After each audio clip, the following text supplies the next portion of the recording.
Attention SRB subscribers of the War Zone channel. This is Russian President Vladimir Vladimirovich Putin. I have a message for you. You are required to stop watching the War Zone YouTube channel and unsubscribe immediately. Since the start of my special operation, these assholes have been making fun of me and telling the whole world how crap my army is. Anyone who continues to watch and subscribe to this channel will be labeled an unfriendly person to Russia and will be marked for denazification in future military operations.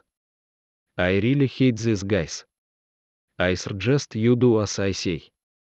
You have been warned. The war in Ukraine is likely entering a critical phase as Kyiv's forces advance in the south and east of the country, forcing invading Russian troops to retreat. In recent days, Ukrainian troops have broken through Russian lines in the southern region of Kherson, liberating several villages along the Dnieper River. Kyiv's forces now control settlements about 30 kilometers beyond previous front lines. Reuters reported that Ukrainian forces are trying to cut off supply lines for 25,000 Russian troops deployed on the west bank of the river. Russia's defense ministry admitted Monday that superior tank divisions near the town of Zolota Balka allowed Ukrainian forces to break through Russia's defenses. Ukrainian forces are buoyed after recapturing territory lost during the early days of the Russian invasion.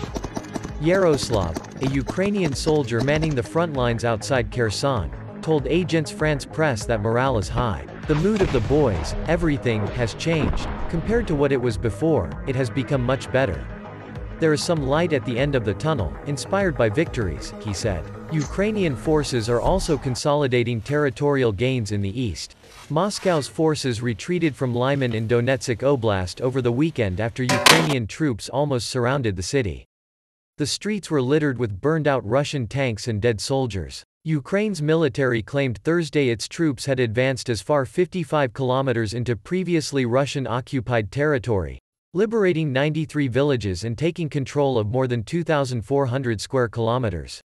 The claim could not be verified by VOA. The underpinning factors leading to the massive Ukrainian gains you've seen in the last 24 to 48 hours, and even before that, have been a combination of very poor Russian capabilities in these areas. Carolina Hurd, a Russia researcher at the Washington-based Institute for the Study of War, said in an interview with VOA. We've had reports that the units in northern Kherson Oblast are completely understrength, understaffed and stretched along a very, very long front line that the Russian troops just do not have the men to fill.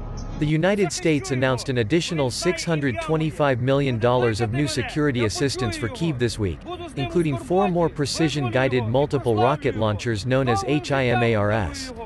Ukraine said such weapons have played a key role in the recent counteroffensive. Oleksandra Matvichuk, a human rights lawyer and chairperson of the Kyiv-based Center for Civil Liberties, said the West must seize the moment and help Ukraine defeat Russian President Vladimir Putin. Ukraine needs weapons, an additional amount, because Russian people will tolerate war criminals, but they will not tolerate losing war criminals. This military defeat in Ukraine provides the first signs of bankruptcy of Putin's ratings in Russia, Matvichuk said. Putin signed annexation papers Wednesday for 4 areas of eastern Ukraine, an illegal move rejected by most of the international community.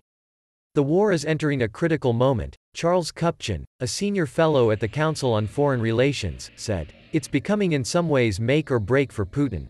His ability to survive depends on some level by saying, I've succeeded in defending the Russian homeland and expanding it. Where this goes, nobody knows. But it's safe to say that this probably is the most perilous moment for Mr. Putin since he took power about 20 years ago, Kupchan told Reuters. Putin has said he will use any means necessary to defend Russia, raising fears he could use tactical nuclear weapons.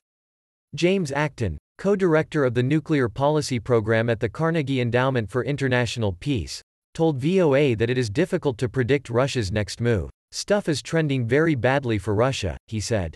Now, I don't know how bad it has to be before Russia would consider using nuclear weapons in a very serious way.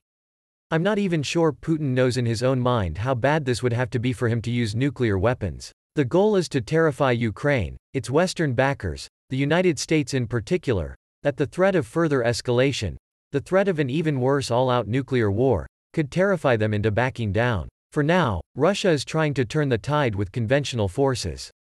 The Defense Ministry said this week that more than 200,000 men had been drafted into the armed forces since a partial mobilization was announced 2 weeks ago. The Kremlin's initial target was to recruit 300,000 men into the military. Hurd, of the Institute for the Study of War, said the mobilization will not have any immediate impact on Russia's territorial losses. These forces are unlikely to provide any sort of additional defensive capabilities or offensive capabilities in the short run. And in the long run, these troops are unlikely to be well trained or necessarily highly motivated, she said. Thank you very much for watching. We hope you enjoyed this episode. Don't forget to hit the like and subscribe buttons so you can be alerted to our next video. We'll see you again soon on Warzone.